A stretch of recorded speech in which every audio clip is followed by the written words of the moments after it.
Hi everyone, in today's video we are going to deploy an Azure Kubernetes Service AKS cluster using the portal. What we are going to learn? The basics commands to create the application, this one that you see on the screen right now, that Azure voting app, the classic one. We are going to create step by step the cluster using the portal. Don't worry if you have experience, we are going to start from scratch, so let's get started.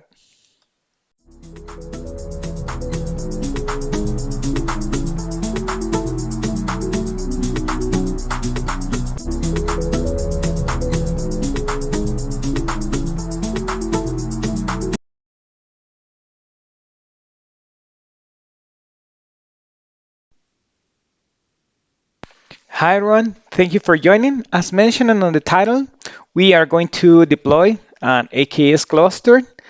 The first step that we need to do in order for us to create the cluster, it's to access the portal. It's portal.azure.com. Then we are going to be presented with the main screen.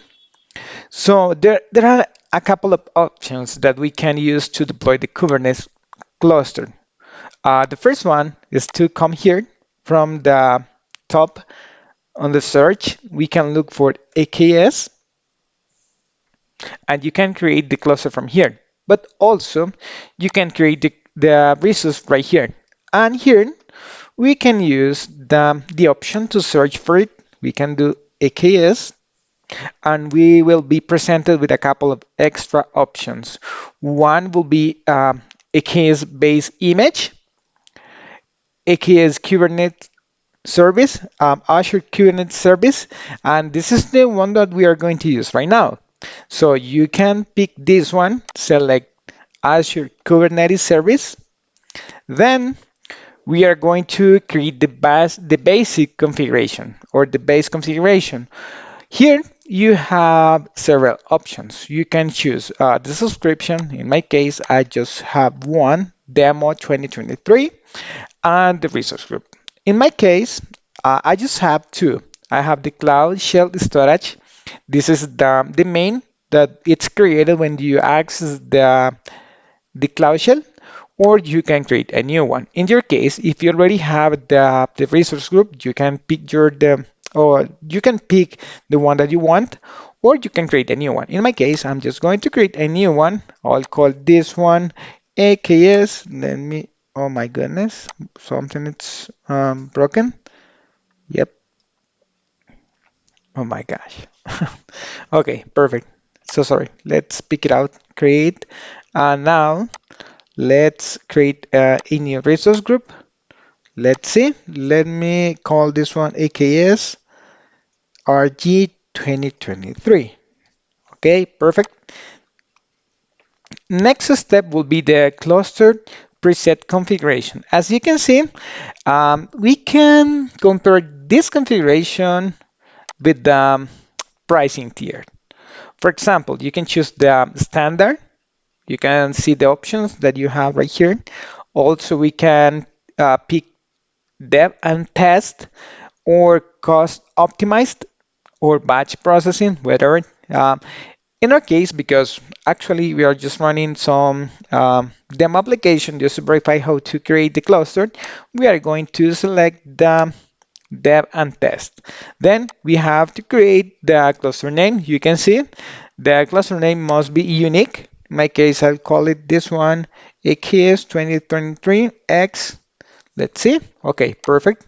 Now the region, it will depend where are you at. In my case, I will choose the one that is closest to me, that is SUS.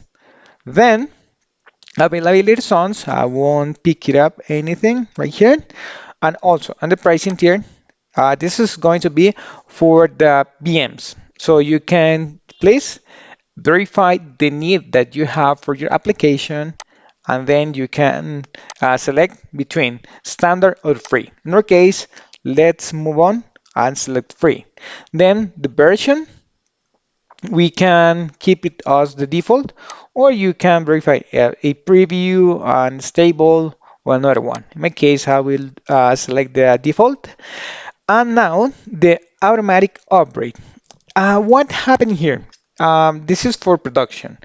Usually, when you have some production applications and you already have the application running, if you select, for example, uh, now automatic upgrade, some applications might fail. So I will recommend you to discuss this with your architect or your cluster administrator. So I will leave it as it is right now, the enable with patch. And let's see the node size. What is the node size? The node size is the VM size that will be selected to create the cluster or the pool. So you can change it right here. I will select BS2 general purpose and with 2 CPUs and 4 gigs of RAM. You can verify or you can just come here, scroll down, and select that is the one most appropriate for your needs.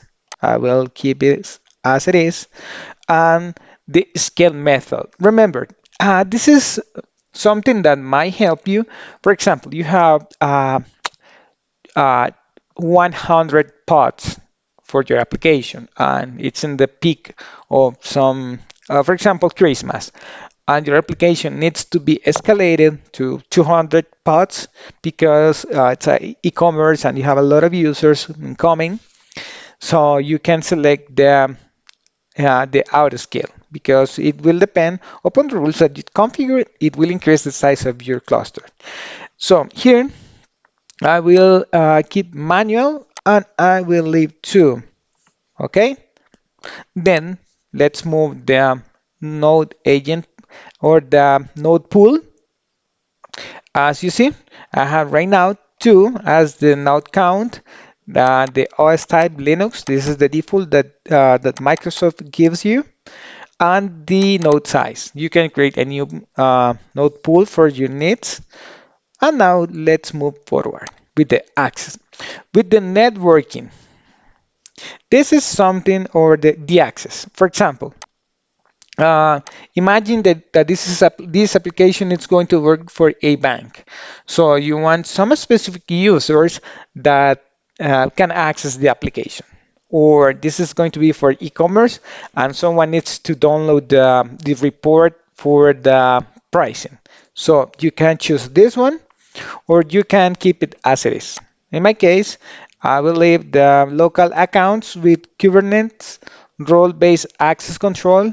This will, or you can also verify the Azure AD. So Azure AD, for example, you imagine you create from here from the Azure Active Directory a couple of users.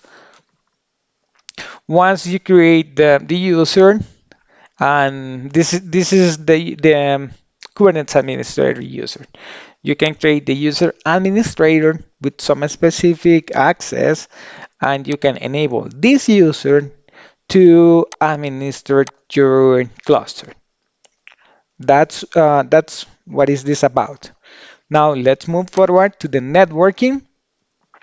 Here, um, I will recommend you. This will depend also on the architectural side of your application. Let's imagine your architect wants you to test one application, and that application won't run out of the internet because it's something really private for the FBI. That's why you have that options. In our case, because we want to test this application out of Azure and we want to test it from the internet, we can select Azure CNI, and Azure will take care of the next configuration. The cluster subnet, the service address range, the one that we are going to use for the pods, the cluster DNS IP address, and the DNS prefix. You can modify this one as you want. So there's no issues right here. The traffic, this will depend on the load balancer. As you know, uh, Kubernetes works with load balancer or ingresses to provide us with the public IPs.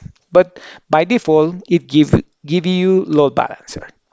Security, as I mentioned, This is going to be something that you can select, depends on the architectural side. Let's move to integrations. If you want to add, for example, Grafana or any other plugin, just to make sure that you have everything up and running, you can select from here in advanced. Also, you can see you can add extra configurations as the enable secret storage is CSC driver. This is something new, but you can integrate the key vaults for the application security with your cluster. And next, it's tags. We can select here, for example, AKS demo. And the other one, the value will be AKS, no, let's call it or cluster. Perfect. Cluster. Okay. Now we can select create and review. If you have any error, configuration issue or related, this will give you the error right here, and you will be required to modify or to update that value before moving forward. In our case, the validation, it's okay, it's green, it's fast, so we can create the cluster. How long this might take? Being honest, the last time that I deployed the AKS cluster, it took around 5 to 10 minutes. So just wait, take a coffee or your favorite drink, and let's wait.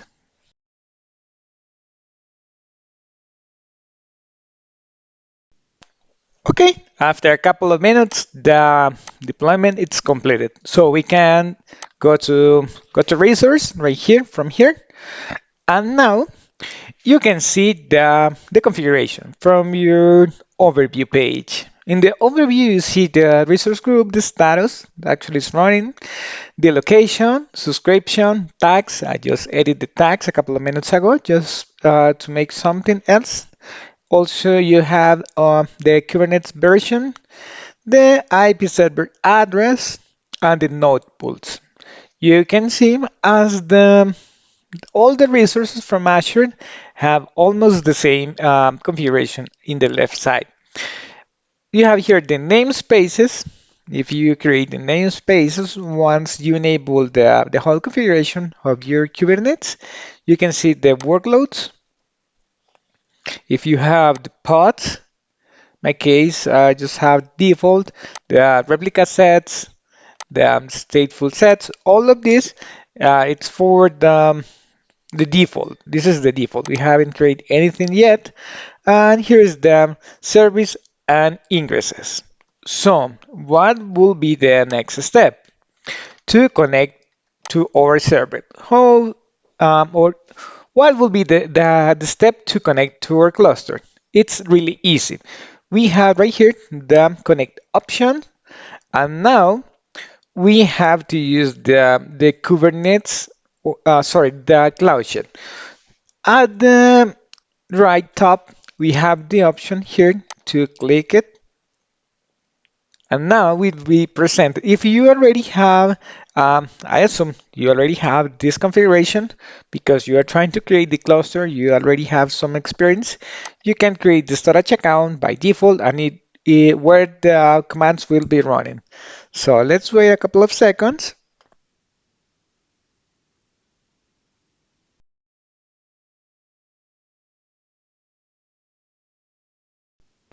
Once the configuration or the Cloud Shell it's ready, you will see the options. You will see two options here. You will see the option to run Bash and PowerShell. Then also you will see the option to verify or to restart the Cloud Shell, the help, the settings. In our case, we are going to increment the size of the Cloud Shell, and you'll see an editor. So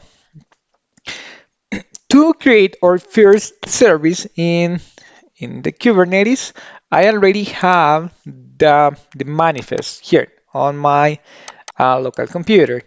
In fact, this manifest, you can download the example from the um, Azure documentation, but if you want it, I'll leave you in the description of the video. So it creates two deployments. One for the backend service where we are going to use the Redis cache. You see here the azure-vote-back, and it has the image Vietnamese Redis, and we have the front end, Azure Vote front end, and it has the classic Azure front end configuration. So we are hold on, let's see, hold on, let me copy the whole file. Let me see, copy.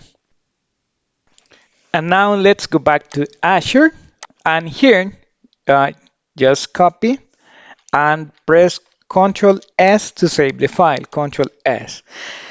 This file needs to be under YAML extension. So we can call it like azure-vote.yaml, or for easy purposes, YAML. Let's save it, and here, refresh, and you'll see here the file. Now, we need to connect to our cluster. What is the best step to connect to a cluster? Here you have the instruction. You see, set cluster context, open Cloud Shell, then run the following commands. First, you have to uh, copy the subscription, set the subscription, the one where the resource is defined, then get the credential. Let's paste it, and we are ready to go. You can run kubectl get nodes, and now you'll see the nodes that you already deployed a couple of minutes ago. You can do a kubectl get pods to verify the pods running. We don't have any pod. Now, we already had, let's do an ls, and you can do a cat azure both.yaml, and you can see the file and the manifest to create our first pod. How we are going to run this? If you're creating the cluster, you already know how to create the pods, the configuration, and extra steps, and you have any basic knowledge of the Kubernetes commands. If no, you can verify the documentation. So let's apply our file. Let's do a kubectl apply -f and the name of our file. That would be azure-vote.yaml. Okay, let's click enter, and two services, two deployments, sorry, my bad, were created. So we have the front end and the back end. Now we can do a kubectl get deploy, and you see two deployments ready to go. Now let's do a kubectl get pods,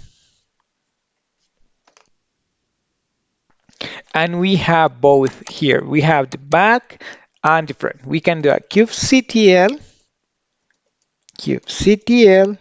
describe pod and the pod name. For example, let's see the first one, and you can see all the configuration, the deployment details. We have the pooling image, successfully pulled image, created container, and started container. This is for backend. Now let's describe the front end. The front, let me copy. Let me do a clear here.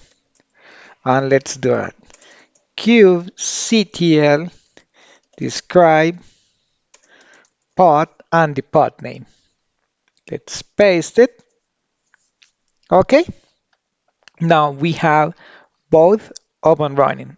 Now it's time to test the configuration. How? we just do a kubectl get SBC. And we have the external IP address. We can copy. Let's open a new incognito window. Let's copy and let's test it out. We have cats. Let's change to dogs. We have dogs. We can reset and we can do again cats. Okay, perfect. So it means actually this application it's up and running. Our cluster is actually working. And that's how you deploy the cluster Kubernetes in Azure. Remember that if you have any questions, any doubts, you can ask the question on the commentary sections. Also, you can join our Telegram uh, channel for more details about Azure or another topics in Azure. So, thank you for joining and see you in the next time.